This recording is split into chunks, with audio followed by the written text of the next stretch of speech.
السلام علیکم ورحمۃ اللہ وبرکاتہ۔ میرے چینل پر آپ سب کو خوش آمدید۔ تمام دیکھنے والوں کو میرا پیار بھرا سلام۔ اللہ پاک آپ سب کو اپنے گھر میں خوش رکھے، آباد رکھے۔ سب سے پہلے ہمارے پیارے نبی حضرت محمد مصطفیٰ صلی اللہ علیہ وسلم پر پیار بھرا درود۔ اللہم صلی علی سیدنا و مولانا محمد وعلی آل سیدنا مولانا محمد وبارک وسلم علیہ۔ آج جس خواب کی تعبیر میں آپ کو بتاؤں گی وہ ہے خواب میں مرغا دیکھنا۔ اگر کوئی خواب میں مرغ دیکھتا یا پاتا ہے تو دلیل ہے کہ وہ اپنے غلام یا ملازم سے فائدہ حاصل کرے۔ اگر وہ بہت زیادہ تعداد میں مرغیاں دیکھے تو دلیل ہے کہ خوشی حاصل ہو۔ اگر قید میں ہے تو رہائی ملے۔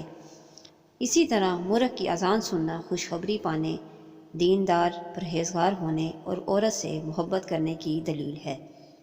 اگر مرغ کی کڑک سنے تو دلیل ہے کہ بری خبر سنے یا مصیبت آنے کا اندیشہ ہے۔